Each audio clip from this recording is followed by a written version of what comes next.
হরে কৃষ্ণ, রাধে রাধে। সকল ভক্তের চরণে জানাই আমার শ্রদ্ধা সহকারে অনেক প্রণাম এবং সকলকে জানাই ভক্তিমূলক আলোচনায় অনেক অনেক স্বাগতম। আজকে আমি আলোচনা করব ৮৪ লক্ষ যোনি ভ্রমণ। শাস্ত্রে এবং পুরাণে উল্লেখ আছে যে ৮৪ লক্ষ যোনি ভ্রমণ করে তারপর এই দুর্লভ মানব জন্ম লাভ হয়। এই ৮৪ লক্ষ যোনি কি কি, অর্থাৎ কোন কোন যোনিতে কতবার জন্মগ্রহণ হয়, শাস্ত্রে তার উল্লেখ করা হয়েছে। যেমন ৩০ লক্ষবার বৃক্ষ যোনিতে জন্মগ্রহণ করতে হয়, তাকে নানা রকম অশেষ কষ্ট পেতে হয়, রৌদ্র বৃষ্টিতে কষ্ট পেতে হয়, ঝড় বাতাসে তার শাখা ভগ্ন হয়, কঠোর কুঠার দ্বারা ছেদন করা হয়, সুখ দুঃখ জ্ঞান থাকে না। সেই কঠিন দেহে এইভাবে কেটে যায় যুগ যুগান্তর। তারপর জলচর রূপে জন্ম হয় মৎস্য, কূর্ম প্রভৃতি রূপে ৯ লক্ষবার জন্ম নিতে হয়। এই জন্মে হস্ত পদ বিহীন হতে হয়, পচা মাংস প্রভৃতি খাদ্যের বিচার থাকে না, আত্মপর জ্ঞান থাকে না। একসঙ্গে একই গর্ভে বহু সন্তান জন্মে। একে অপরের মাংস ভক্ষণ করে প্রাণ রক্ষা করতে হয়। শীত গ্রীষ্ম বোধ থাকে না, নির্দিষ্ট আশ্রয় থাকে না। এইভাবে ৯ লক্ষবার জন্ম হয়। তারপর আসে কৃমিযোনি। বিভিন্ন রূপ কৃমি হয়ে জন্মাতে হয়। কেউ বৃহৎ, আবার কেউ এত ক্ষুদ্র যে চোখে দেখা যায় না, ইন্দ্রিয়হীন এবং সুখ দুঃখ আত্মপর জ্ঞানহীন হতে হয়। জন্ম মাত্রে খাদ্যের আশায় ঘুরে বেড়াতে হয়।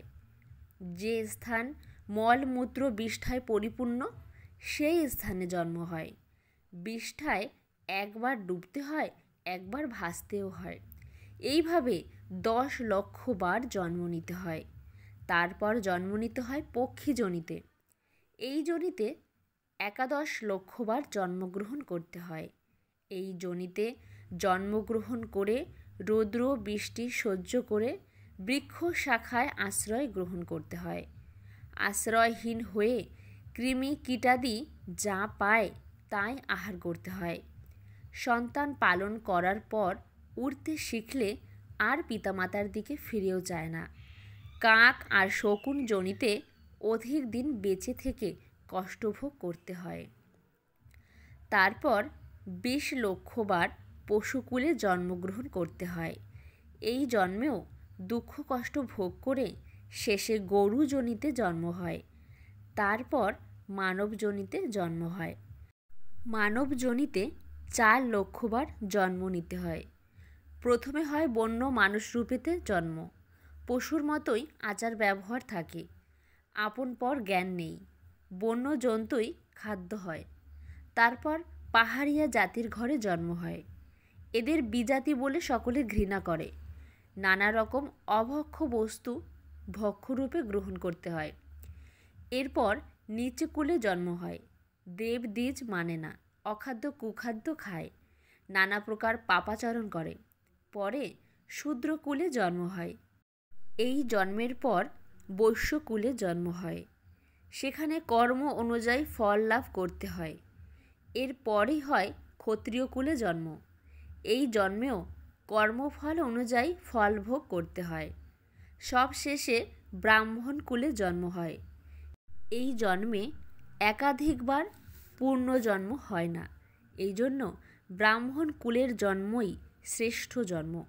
ব্রাহ্মণ কুলে জন্মগ্রহণ করেও যার উপনয়ন হয় না তাকে শূদ্র বলেই জানবে।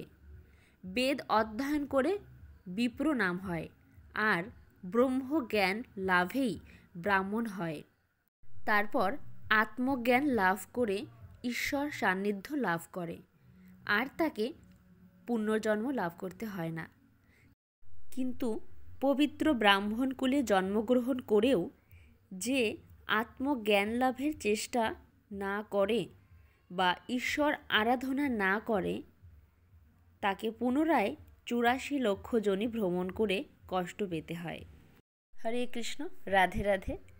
আজকের আলোচনা আমি এখানেই শেষ করছি। সকলে ভালো থাকবেন, সুস্থ থাকবেন।